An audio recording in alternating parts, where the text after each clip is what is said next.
The war had been going badly for 2 years, not catastrophically. Not yet, but the kind of badly that smart people recognized as the early geometry of catastrophic, the kind where every engagement report contained the same 3 words in different arrangements: losses, withdrawal, repositioned. The Silicates did not negotiate. They did not communicate. They did not appear to want anything that could be offered in exchange for stopping. They moved through compact space the way a tide moves through a shoreline, not with malice, not with strategy in any sense that mapped onto organic thinking, but with a patient, grinding, total inevitability that the Gryllian Coalition's best military analysts had spent 18 months studying and arrived at one conclusion. The conclusion was, we are losing. The Coalition, 12 species, 40-odd inhabited systems, the most sophisticated military alliance in the galactic arm, was losing to something that didn't sleep, didn't fear, didn't negotiate, and reproduced faster than it could be destroyed. The Silicates were not ships. They were not soldiers. They were distributed, crystalline intelligence that propagated through space like a wave function, consuming matter, converting it, adding it to themselves. Their command nexus, the dense gravitational core from which their expansion was coordinated, sat inside the Vreth Nebula, surrounded by 3 concentric kill fields, 40,000 active silicate nodes, and a radiation environment that destroyed any conventional drive system within approximately 4 minutes of approach. The Coalition's best strategic minds had modeled the problem for 14 months. The conclusion: the nexus was unreachable. The mission was undesignable. Any crew sent on such an approach would be dead before they completed 10% of the approach vector. Except that 6 weeks ago, in a research bay on Theory Station, a team of Gryllian engineers had completed the first successful phase test. A ship that could pass through solid matter, through radiation fields, through the kill field emitters that made the Nexus approach a death sentence. The engineering was not stable. The phase window lasted 12 minutes before the drive required a complete cooldown cycle of no less than 48 hours, but 12 minutes was enough. Theoretically, if the crew knew what they were doing, if everything went exactly right, the Gryllian Strategic Command had looked at this technology and run the numbers, and determined that the probability of mission success was 6.3%. The probability of crew survival, even in the success scenario, was lower. The mission required the ship to phase into the Nexus core, deploy a gravitational collapse device, and phase back out before the shockwave propagated. The timing window was 11 seconds. They had labeled it in their internal planning documents with the Gryllian military designation for operations where crew survival was not a primary planning variable. The human translation of that designation was expendable. The briefing was held in the secure auditorium of the Alliance Military Academy. On Theory Station, present, 42 cadets in their final year, human, every one of them. The Gryllian officer delivering the briefing was Admiral Sorvith Khan, a senior figure in Coalition Strategic Command, which was itself unusual. Admirals did not brief cadets. The fact that one was here meant something, and every cadet in the room registered it. Sorvith Khan laid it out plainly. That was what the cadets would later remember. How plain it was. He did not soften it. He did not dress it in language designed to make it feel like something other than what it was. He said, "This is the mission. This is the ship. This is the probability of success. This is the probability that you come home." He put a number on the screen that represented the second probability, and he let it sit there. The number was small. He said, "We are asking for volunteers. We are not ordering anyone. Anyone who chooses not to volunteer will be reassigned to standard deployment with no record of this briefing and no consequence of any kind." He said, "We would understand completely if no one raised their hand." He said this last part because the Gryllian military doctrine required it. He said, in the tone of someone fulfilling a procedural obligation. He had run the cultural modeling. He knew with reasonable statistical confidence how the room would respond. He had argued in the planning sessions that the certainty of human volunteer response was itself a factor that should be incorporated into mission design. He was not wrong. Every hand in the room went up. Not after a pause. Not after a moment of reflection. The hands went up the way. Hands go up when the answer is obvious, immediately, without drama, with the particular quality of a room full of people who had already, somewhere in the back of their minds, been waiting for exactly this question. Sorvith Khan looked at the room for a moment. Then he said, "Very well. Crew, selection begins tomorrow." Dismissed.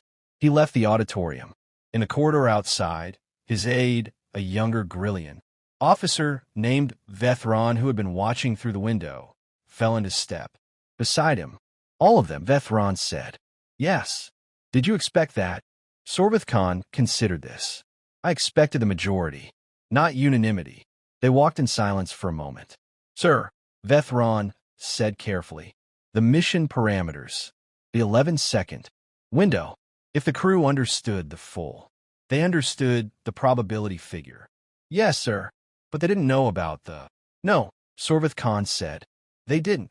He said nothing else.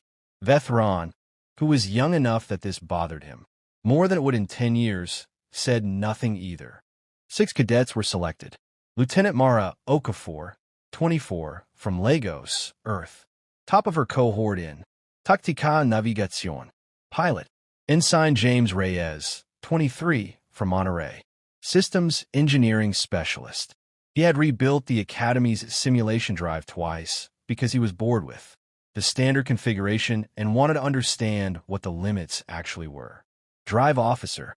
Ensign Priya Anand, 22, from Chennai, the youngest of the 6 and the one who had most comprehensively outscored her own predicted performance metrics across every assessment of the last 2 years. Weapons and deployment. Ensign Tomas Varga, 24, from Budapest, communications and electronic warfare. He spoke 9 languages, 4 of them alien, and had a particular talent for finding the signal inside noise. Ensign Yuki Tanaka, 23, from Osaka, medical and life support. She had, also in her spare time, become the most accurate close-quarters combat cadet in her year, which was not in her official specialty designation and which she had never mentioned to anyone in an official capacity. And Chief Warrant Officer Daniel Achterberg, 26, from Cape Town, the oldest of the 6, who had deferred his final year twice to take field deployments, and had seen more actual combat than any of the others, and who was, by common, unspoken consensus, the one the others would look to when something went wrong. They were given 2 weeks to familiarize themselves with the ship, which the Gryllian engineering team had named the VSS Threshold. The name was technical. It referred to the phase boundary the drive crossed, but the crew privately called it the Ghost because that was what it was going to be, something that passed through walls. The phase drive was everything Reyes had hoped for and more alarming than anything he had previously encountered. He spent his first 3 days reading the engineering documentation and his 4th day sitting quietly in the drive compartment looking at the hardware with the expression of a man updating his understanding of what was possible. On the 5th day, he found something in the documentation that he read 3 times. Then he went and found Achterberg. "Show me," Achterberg said. They were in the engineering bay, the rest of the crew absent. Reyes pulled up the documentation on his tablet and put it on the workbench between them. Phase window, 12 minutes active, 48-hour cooldown. That's what we were briefed. Yes. What we were not briefed is this. Reyes pointed to a subsection of the drive. Specifications buried 4 levels deep in the technical documentation under a heading that translated roughly as thermal load parameters. The phase drive generates a resonance field during operation.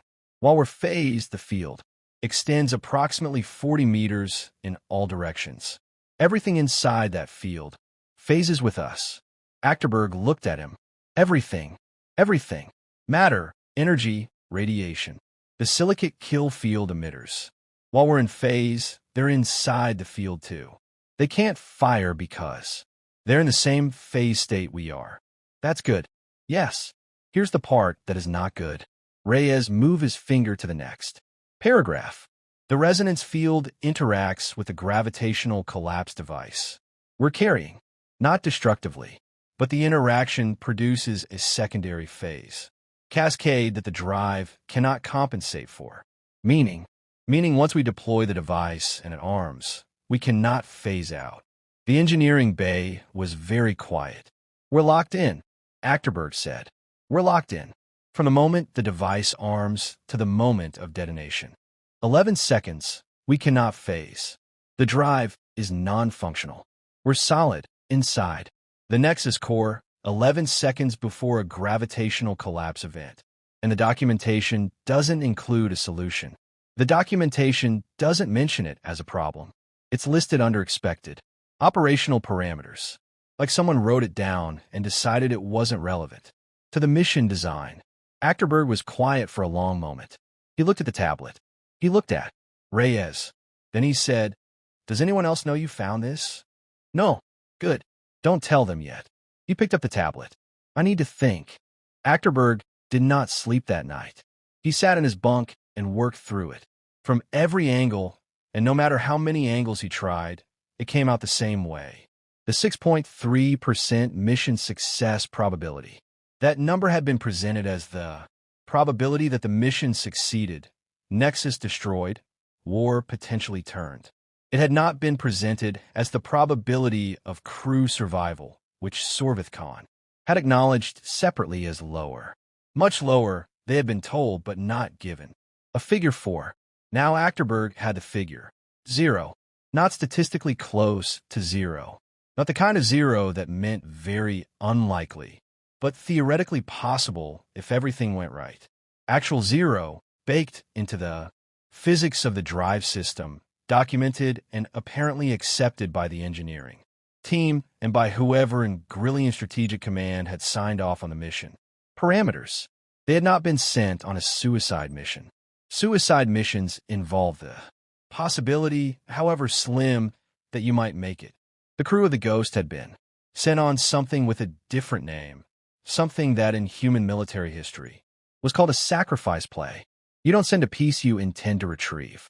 You send it because losing it accomplishes something you value more than the piece.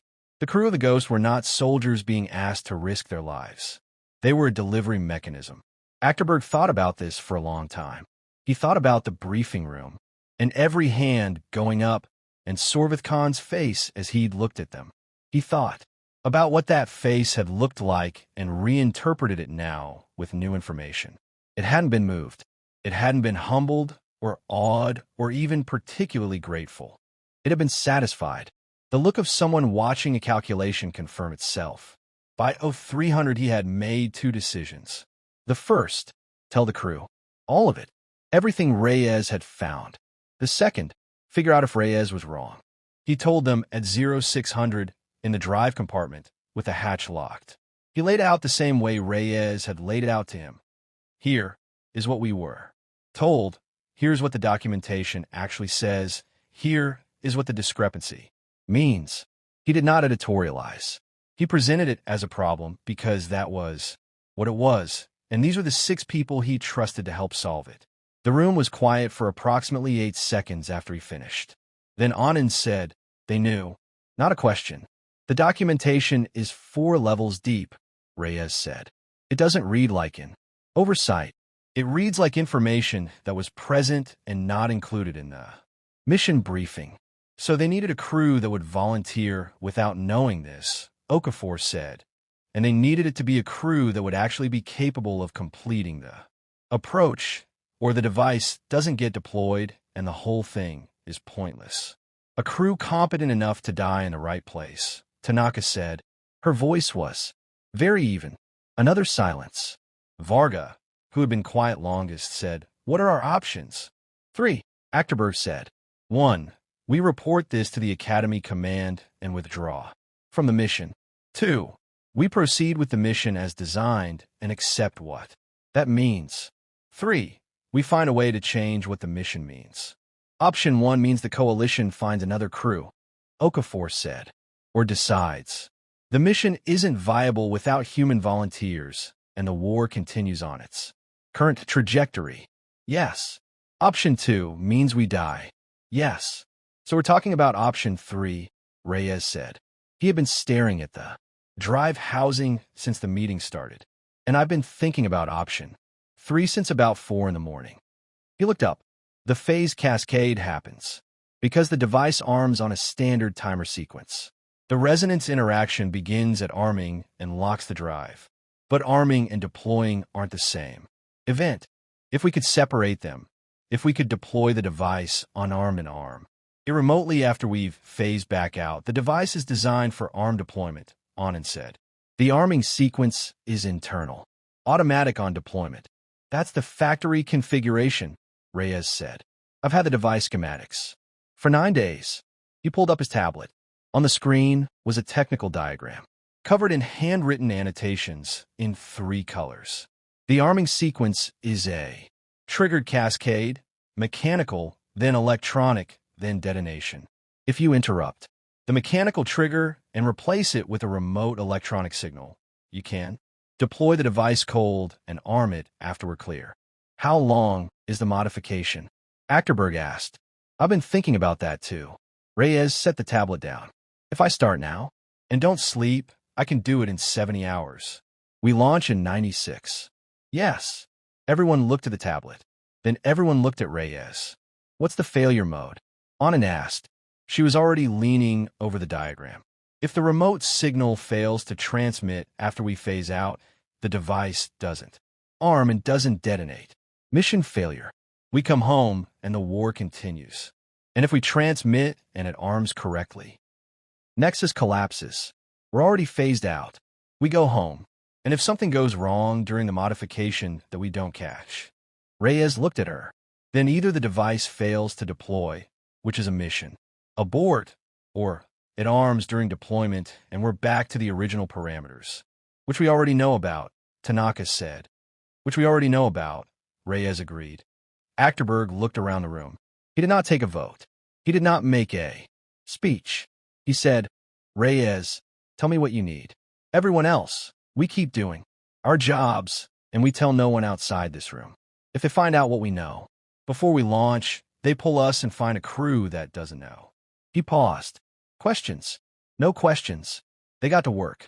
71 hours later, with 25 hours before launch, Reyes finished the modification. Anand had checked every step. Tanaka had run the signal simulation 4 times. Varga had built a redundant transmission system so that the remote arm signal would send on 3 separate frequencies simultaneously because one point of failure was not something any of them were willing to accept. Achterberg looked at the device, now sitting in the deployment bay with Reyes's annotations all over its external housing and 3 new antenna leads running too. The communications array. If this works, he said, we're going to have a conversation with some people when we get back. If this works, Okafor said from the pilot's seat, we'll be alive to have it. I'll take that. The Vreth Nebula looked on long-range sensors like a wound in space. Radiation ballooned from it in waves that the sensor array registered as a continuous assault. Even at approach distance, the hull temperature was climbing. The 3 kill fields showed on tactical as solid walls of red, overlapping, no gaps, no approach vector. That didn't cross at least 2 of them. Okafor looked at it from the pilot's seat and said, quietly, phase in 30 seconds on my mark. No one responded. They were all at their stations. The ship was very quiet, except for the rising hum of the phase drive building to transition power. Reyes had his hand on the drive controls. He was watching 4 displays simultaneously. He had not slept in 31 hours and looked it, but his hand was steady. Mark, Okafor said. The ghost phased. The sensation was Tanaka would later write in her report, not what any of them had expected. It wasn't like passing through something. It was like the universe briefly forgot you were there. The kill field emitters, now inside the resonance field, went dark on the tactical display. Not destroyed, just phased, unable to operate in a state they weren't built for. The radiation readings dropped to 0. Outside the viewports, the nebula moved through them like fog through a ghost. Approach vector nominal, Okafor said. Her voice was flat and professional and gave away nothing. Nexus in 6 minutes. 6 minutes of silence, except for system reports and the hum of the drive. Outside, the nebula. Through the hull, 40,000 silicate nodes, none of which could detect them. The gravitational collapse device sat in its bay, cold, waiting. At 4 minutes, Vargas said, picking up something on the lower bands. Not silicate. Frequency. Source. Achterberg said, Coalition standard encryption. Someone is transmitting in our direction. A pause. It's a detonation signal. The silence that followed lasted approximately 1 second. For what? Anand said. Vargas' hands moved across his board, correlating the frequency. Another pause. Shorter. It's keyed to our device's original arming sequence. No one spoke. They're trying to arm the device remotely, Vargas said. From outside, they have a transmitter somewhere in the nebula approach zone, and they're sending the arm signal now. Before we reach the nexus, Okafor said. Yes. So we be in phase, device armed, drive locked, Reyes said. We'd coast into the nexus on momentum. The device would detonate on its original timer, and there would be no question of us phasing out. Achterberg finished. Another silence. Longer this time. They weren't leaving it to chance, Tanaka said. The original design was the backup. The remote detonation was the plan. They needed us in the right place, Okafor said. Her voice had not changed. It was still flat and professional and gave away nothing. They needed us to be able to run the approach. They just didn't need us to come back. Vargas said, the signal isn't getting through.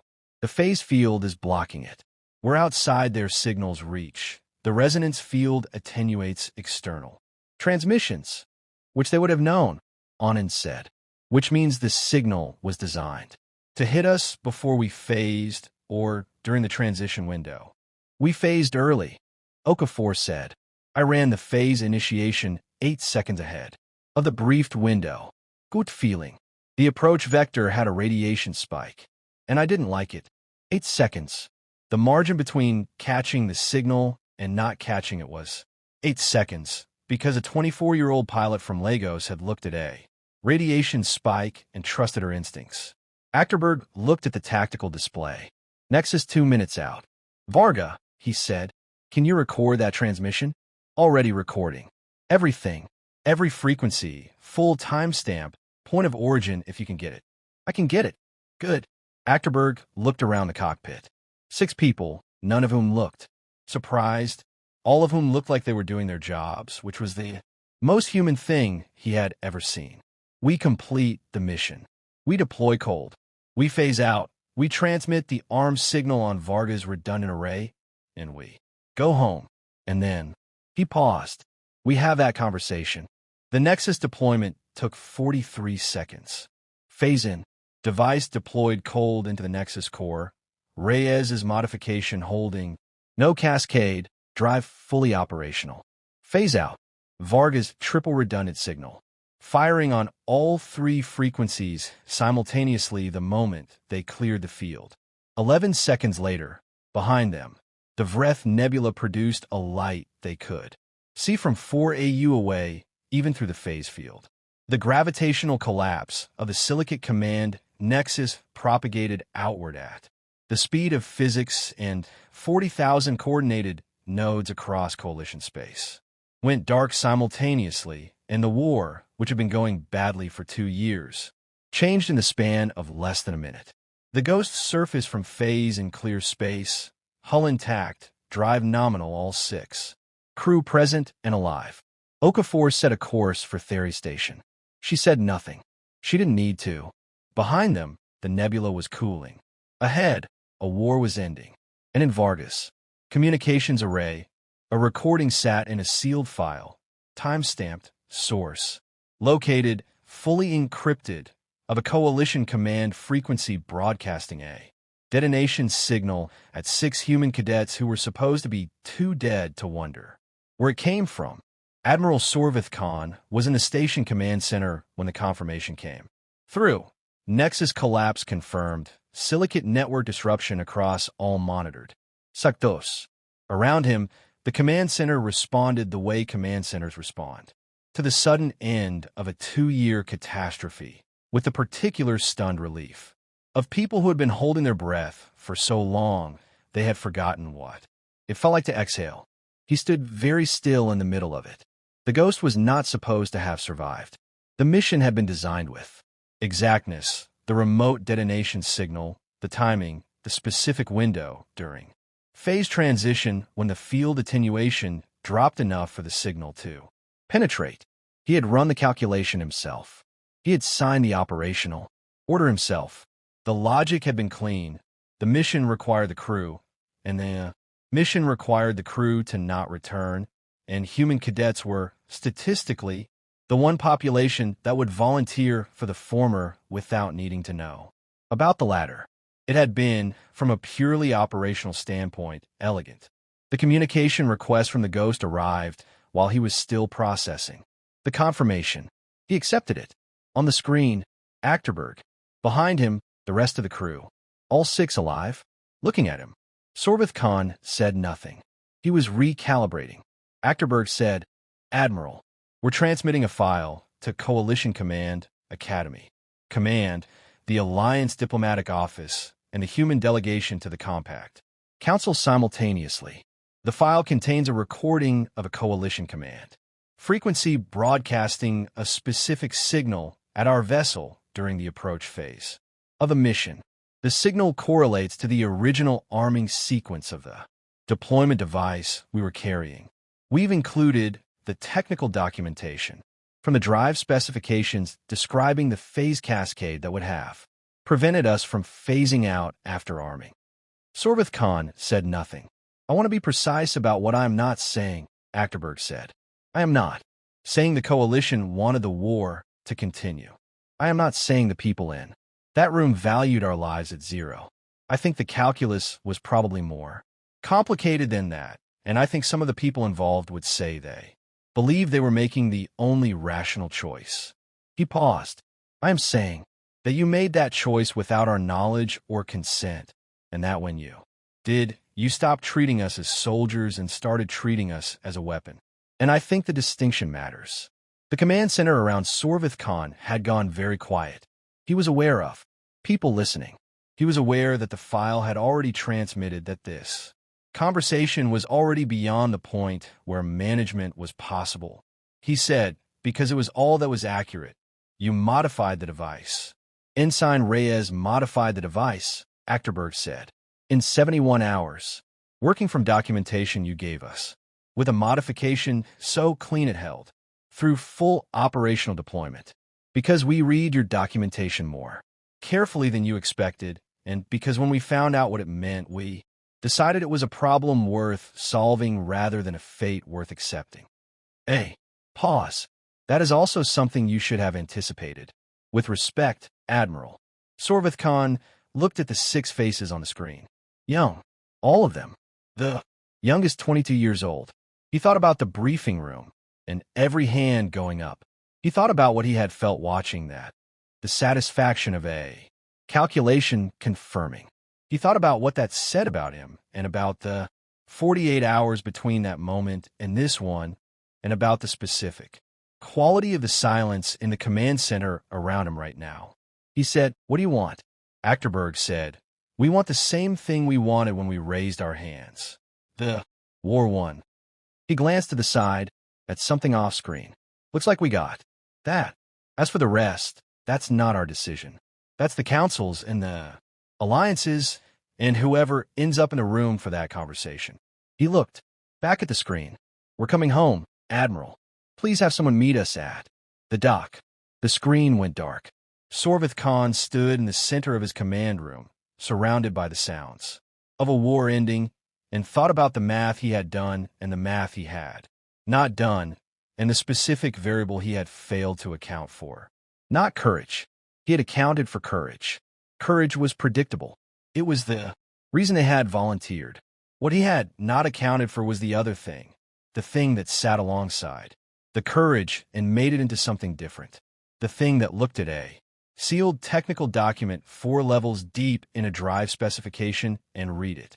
Anyway, the thing that found an 11-second death sentence in an expected operational parameter and said, "That is a problem, and problems have solutions, and we have 71 hours.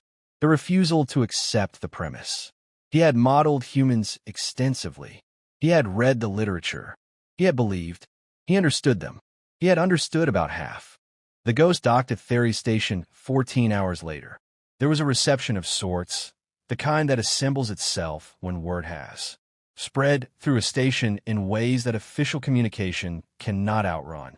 Cadets, instructors, maintenance staff, the 2 compact council observers who had never actually left, people who had no particular reason to be at the dock, and were there anyway. The 6 of them came down the ramp one at a time. They did not look like people who had just ended a war and exposed an ally's betrayal in the same afternoon. They looked tired. Reyes was carrying a tablet and had grease on his forearm. Tanaka was already reading something on her personal display. Varda was talking to Okafor about something that was making her laugh. Actually laugh the real kind. Actorbird came down last. He stopped at the bottom of the ramp and looked at the dock. He looked at the wall at the far end, where someone had, in the last few hours, posted the confirmation notification, Silicate Nexus collapse. Confirmed, next to a printed image of the ghost. He looked at it for a moment. Then he went to find something to eat, because he had not eaten in 14 hours. And the war was over, and that seemed like reason enough.